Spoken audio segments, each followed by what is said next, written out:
What's going on, guys? Again, I'm not in the gallery today because today I'm checking out a very special place. I'm visiting my good friend Ben from Betta Botanicals. So let's head on inside, meet up with Ben, and check out the Betta Botanicals headquarters. So this is Ben, CEO of Betta Botanicals. Thank you for letting me into your home. Can we see the headquarters? Yeah, come see the garage. Okay. Here it is.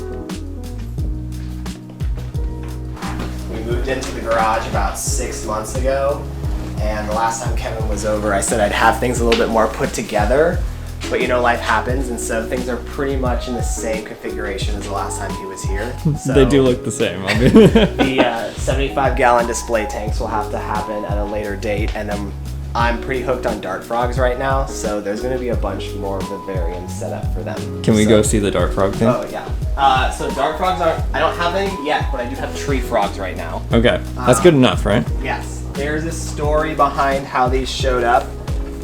We live in Washington, and during the summers we don't have very much rain, and frogs need water, and they could smell the water in this garage. And so because our garage door is not the most secure, we had a frog adopt a fish tank, and I actually found it in the water and on my shipping boxes. So took it outside, released it back into the wild, and then it came back. Took it back outside, it came back 3 more times, and so then I was like, okay, cool, I've wanted frogs for a while now, let's learn how to set up a bioactive enclosure for them. And so this is where I'm at 2 months post-creation for these tree frogs in here. This thing looks amazing, and there's even the frogs one have right names. That one is Sticky. Sticky, okay. And then the one down to your right, Down to my right, let's see. on the moss, that is Hello. that's Puddles. Puddles. Yes, so we have Sticky and Puddles, and Puddles is a female tree frog, and Sticky is a male tree frog. Okay, so we'll come back to this, obviously. Can you tell me what's going on this shelf over here? Because there's a lot happening. So Betta Botanicals is originally starting out as a company that sells ecosystem materials for aquariums. So I've had fish for forever, and so these are some of the, not necessarily the display ecosystems that I have. This rack is going to be for breeding bettas. I have some Macrostoma, Alumarginata, as well as some Betta Hendra. So that's the male, and then the female is next door. I don't want them breeding quite right now because my capacity is a little limited, but eventually the goal is to breed them. They're about 2.5 years old right now, and they're an endangered species of betta from Indonesia, Sumatra, Borneo area. You can only get them in a couple little river systems. I got these hobbyist bred, and then they were shipped to me. What do we got in here? So I have some Habrosus corridorus in here, as well as a domestic betta. It's the only standard betta. Sorry. So this is Pi. I forget what type of betta he is. Bettas are he's a placotte, but depending on how many different colors they have, they get different names. Now you said placotte. I always thought it was pronounced like playcat. Honestly, I think betta, depending on where you live around the world. Fair enough. You just gotta read the room so you say the right thing and you don't end up in an argument. There you go. Looks like you got a little brine shrimp farm going on down here. This one is ready to feed the fish. This one is brand new of this morning. I actually collected some brine shrimp if you want to feed the fish later. And then in here, I've got peanut beetle larvae, which are one of the most cost-effective fish foods you can have in the hobby, because you just feed them peanuts and oats. And so they're on this side. I actually just split this culture, so the one down here looks entirely different. That one's brand new. Wow. Yeah. So eventually they'll eat and consume all those oats, but you feed the larvae. So this is more of a display tank that I have, and there's Betta Hendra living in here. I have a female and 2 males, but this tank has been set up for about 3 years. I was able to successfully move it from the previous house to this house. So the substrate layer is really established. I have a bunch of melastoma roots that I broke up that are sitting on the substrate. And there's a whole bunch of different leaf litter that's broken down in there. Looks great. So this is not technically your standard association of a display tank that you're going to see on social media or on YouTube. But the cool thing is this is a pretty accurate representation of what a Betta Hendra's habitat is going to look like. Lots of leaf litter, some algae, plant roots. All right, cool. What's next? I have a trio of Betta marginata where those babies earlier actually came from. So there's 2 males and a female. I have 3 generations of Betta marginata in now. There's 2 in here and then there's babies. Do we see one? Oh, we see one right there. Yeah. So they're in a fluval spec 16-gallon aquarium.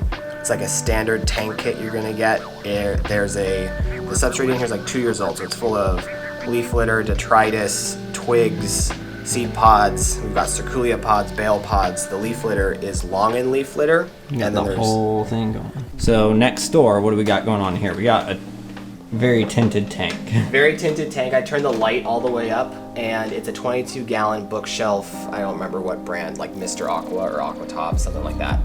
Got a fluval canister filter on it. The substrate is standard Caribsea Sunset Gold sand, which I think is what you used, right? In the Biotope? No, I used the UNS, I think it's Mojave sand.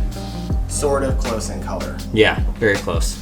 So what do we got going on here? We got that is a coconut pod, right? That is a sapachia pod, which actually, if you've eaten trail mix and you have a Brazil nut, the Brazil nuts grow in those. Oh wow! So those are like 80 feet up in a tree with a Brazil nut inside of it, and then can you just imagine like a 3-pound seed pod just like rocketing out of the forest canopy? Okay, so I want to talk about the what is this? Is it vivarium, paludarium? What are you calling this thing? Truthfully, I just call it a bioactive enclosure. I think vivariums are for plants, terrariums are for the animals, and then a paludarium I think technically needs a body of water. Yeah, but you can see a paludarium is like the UNS forest. Yeah, exactly. Yeah. But I don't have, other than like the water and the seed pods, there's not a body of water in here. So I would say that this is, I don't know, vivarium, terrarium. Just a bioactive enclosure. There you go. I love it. Like I think we're gonna do like an in-depth, and I also just released a blog on this. Yeah, but we'll be doing a deep dive video on this thing. Everything's custom in here. Okay, so that's all the tanks.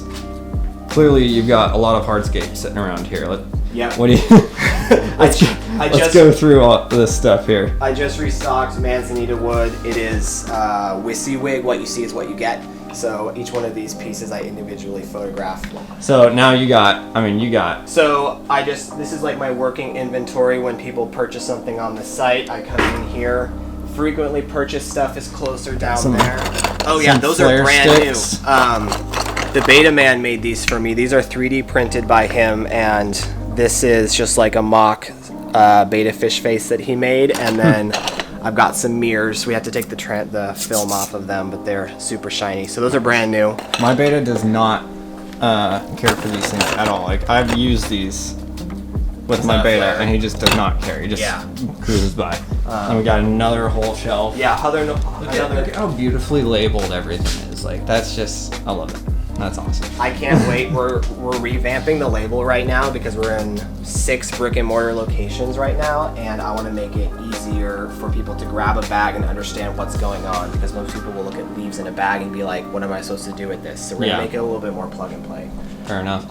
And you're running all this out of your garage. Betta Botanicals is out of the garage. I have like 10 suppliers worldwide in 6 brick and mortar stores, and the day-to-day is me, but I have people who help me run my business. I got someone who helps me with blogs. I got someone who I meet with for branding, SEO, and then Kevin down the road. We're going to be working on some YouTube content. This is brand new. You heard it here first. Yep. Okay, so Betta tea. Yes. What is it? Why do I need it? What's the hype? Face value, if you know nothing about it, it's a little controversial because people think you can just put it into an aquarium and you've created a blackwater ecosystem. But all it does is add tannins to the water. We won't go into the whole intricacies of a blackwater ecosystem. If you want that, go to Ben's blog. I'll link it below in the description. We have a blog that covers blackwater, biotope versus botanical aquariums, and it is the pivotal resource for you beginning your journey in this niche of the hobby. Betta tea is literally leaves and seed pods that we've put in an actual tea bag, and it is from fish's native habitat specifically for bettas, but all fish benefit from this, and it is a way that you can control the tint in your aquariums, because you will brew this in a mug and then you can add a controlled amount of tannins into the water. It contains a whole bunch of humic acids, fulvic acids, tannins, but basically it's an antioxidant bath for your fish. Well, Ben, thanks for letting me come over and check out your shop. Do you have anything new on the horizon? Yeah, Betta Botanicals has some fun things coming up. We're redesigning our packaging, so it's going to be a little bit more informative. I have some more items on water coming from South America, which I'm stoked about. And there may or may not be a 25% off Black Friday sale starting on Thanksgiving Day, which you can look forward to, so you can build your ecosystems starting then.